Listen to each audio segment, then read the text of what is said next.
மூன்றாம் அதிகாரம். திபேரியு ராயன் ராஜ்யபாரம் பண்ணின 15ஆம் வருஷத்திலே பொந்தியு பிலாத்து யூதேயாவுக்கு தேசாதிபதியாகும்.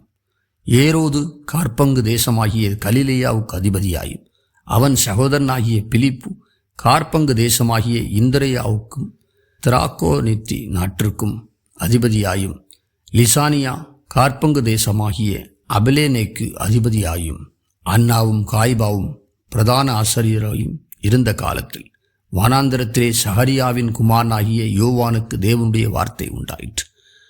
அப்பொழுது கர்த்தருக்கு வழியை ஆயத்தப்படுத்துங்கள், அவருக்கு பாதைகளை செவ்வை பண்ணுங்கள் என்றும், பள்ளங்களெல்லாம் நிரப்பப்படும், சகல மலைகளும் குன்றுகளும் தாழ்த்தப்படும், கோணலானவைகள் செவ்வையாகும், கரடானவைகள் சமமாகும் என்றும், மாம்சமான யாவரும் தேவனுடைய இரட்சிப்பை காண்பார்கள் என்றும் வனாந்திரத்திலே கூப்பிடுகிறவனுடைய சத்தம் உண்டாகும் என்று ஏசாயா தீர்க்கதரிசியின் ஆகமத்தில் எழுதியிருக்கிற பிரகாரம் அவன் யோர்தான் நதிக்கு அருகான தேசமெங்கும் போய் பாவ மன்னிப்புக்கென்று மனந்திரும்புதலுக்கேற்ற ஞானஸ்நானத்தை குறித்து பிரசங்கித்தான்.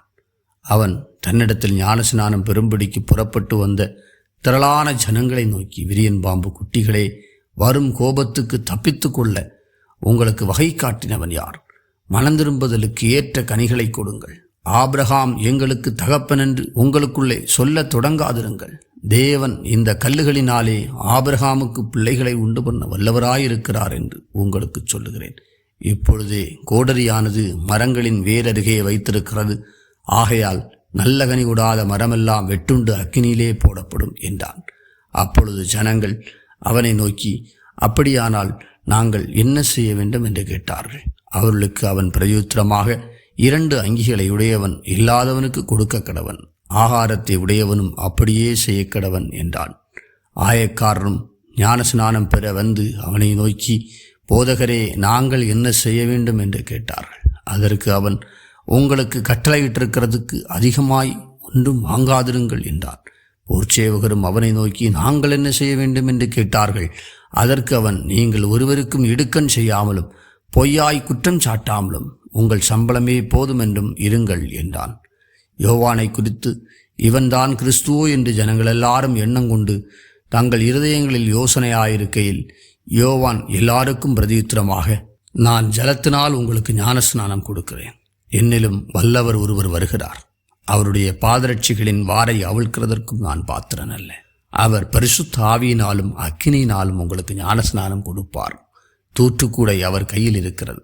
அவர் தமது களத்தை நன்றாய் விளக்கி கோதுமையை தமது களஞ்சியத்தில் சேர்ப்பார், பதரையோ அவியாத அக்கினினால் சுட்டரிப்பார் என்றான். வேறு அநேக புத்திமதிகளையும் அவன் ஜனங்களுக்கு சொல்லி பிரசங்கித்தான்.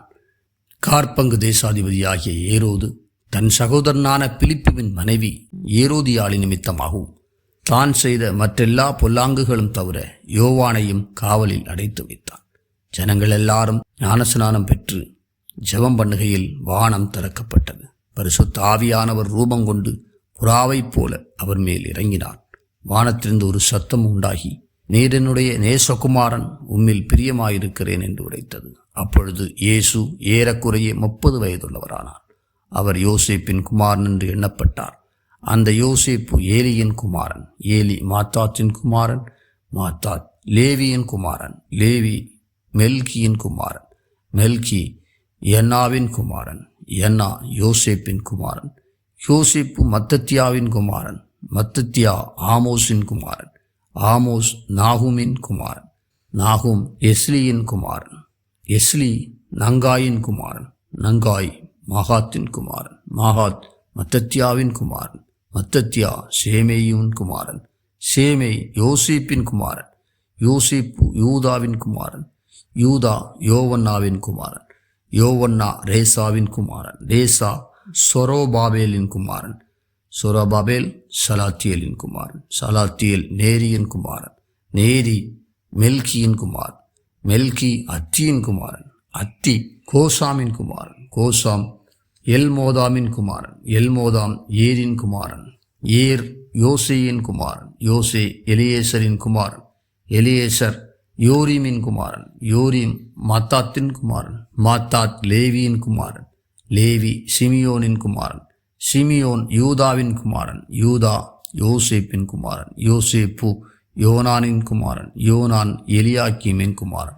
எலியாக்கீம் மெலேயாவின் குமாரன். மெலேயா மைனானின் குமாரன். மைனான் மாத்தாத்தாவின் குமாரன். மாத்தாத்தா நாத்தானின் குமாரன். நாத்தான் தாவீதின் குமாரன். தாவீது ஈசாயின் குமாரன். ஈசாய் ஓபேதின் குமாரன். ஓபேத் போவாஸின் குமாரன். போவாஸ் சல்மோனின் குமாரன். சல்மோன் நகசோனின் குமாரன். நகசோன் அமினதாபின் குமாரன். அமினதாப் ஆராமின் குமாரன். ஆராம் எஸ்ரோமின் குமாரன். எஸ்ரோம் பாரேஸின் குமாரன். பாரேஸ் யூதாவின் குமாரன். யூதா யாக்கோபின் குமாரன். யாக்கோபு ஈசாக்கின் குமாரன். ஈசாக்கு ஆபிரகாமின் குமாரன். ஆபிரகாம் தேராவின் குமாரன். தேரா நாகூரின் குமாரன். நாகூர் சேரூக்கின் குமாரன். சேரூக் ரெஹூவின் குமாரன். ரெஹூ பேலேக்கின் குமாரன்.